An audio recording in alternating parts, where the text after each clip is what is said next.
Dunia sepak bola kembali diguncang. Bukan oleh gol, bukan oleh transfer pemain, melainkan oleh krisis geopolitik global, yang kini menyentuh langsung jantung Piala Dunia. Amerika Serikat, tuan rumah utama Piala Dunia, kini berada dalam situasi rumit.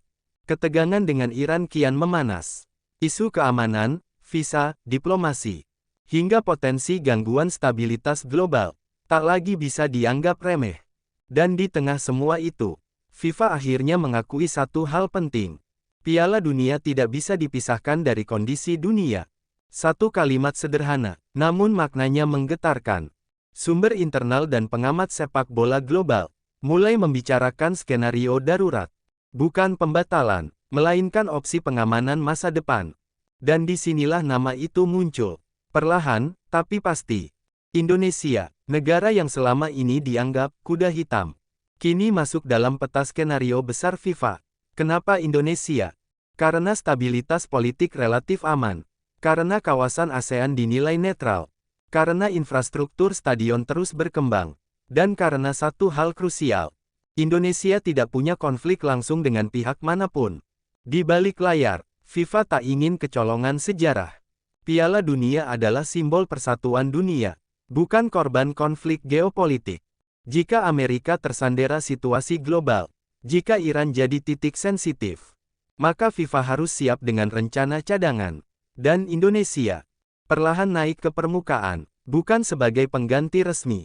Belum, namun sebagai opsi strategis jangka panjang. Yang dulu dianggap mustahil, kini mulai dibicarakan. Yang dulu hanya mimpi, kini masuk meja diskusi global. Pertanyaannya sekarang bukan lagi, apakah Indonesia bisa? Tapi, kapan Indonesia benar-benar siap? Karena satu hal sudah jelas. Dunia sedang berubah, dan sepak bola tak pernah berdiri sendiri. Ini baru awal. Jika krisis global berlanjut, maka peta Piala Dunia bisa ikut berubah. Dan saat itu terjadi, nama Indonesia sudah tidak asing lagi di telinga FIFA. Dunia benar-benar terdiam, bukan karena final Piala Dunia, bukan karena mega bintang sepak bola, melainkan karena satu kenyataan pahit. Piala Dunia kini terseret konflik global. Amerika Serikat, negara adidaya, tuan rumah turnamen terbesar di bumi, sedang tidak baik-baik saja. Ketegangan dengan Iran memuncak. Isu visa mengeras. Keamanan dipertanyakan. Tekanan diplomatik datang dari berbagai arah. Dan untuk pertama kalinya, FIFA tidak menyangkal. FIFA mengakui, situasi global berpotensi mengganggu stabilitas Piala Dunia. Kalimat itu cukup untuk membuat dunia sepak bola gementar. Ingat satu hal, FIFA adalah organisasi yang sangat jarang berbicara terbuka. Jika mereka sudah memberi sinyal, artinya bahaya itu nyata. Dan ketika bahaya nyata, FIFA selalu menyiapkan skenario darurat. Bukan gosip, bukan teori konspirasi. Ini pola lama FIFA. Lalu tiba-tiba, dalam diskusi global, dalam analisis pengamat internasional, nama itu muncul. Bukan Eropa, bukan Timur Tengah, bukan Amerika Selatan. Indonesia, ya, Indonesia, negara yang dulu hanya penonton. Negara yang dulu diremehkan, kini masuk radar strategi FIFA. Kenapa Indonesia? Karena Asia Tenggara relatif aman. Karena Indonesia stabil secara politik. Karena stadion megah berdiri nyata. Karena pasar sepak bolanya gila besar. Dan yang paling penting, Indonesia tidak punya musuh geopolitik.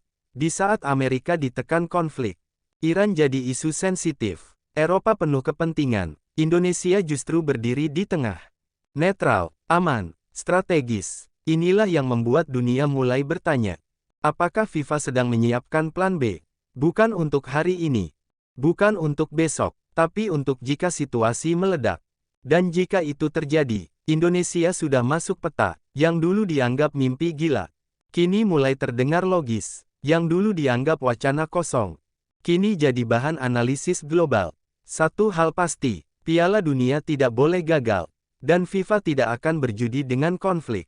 Jadi pertanyaannya sekarang, jika Amerika benar-benar terguncang, jika Iran jadi batu sandungan global, siapa yang siap mengambil alih? Jawabannya belum diumumkan, tapi satu nama sudah mulai diperbincangkan dunia. Indonesia, ini bukan akhir cerita, ini baru bab pembuka. Dan jika dunia benar-benar berubah, sejarah sepak bola bisa ditulis dari Asia Tenggara.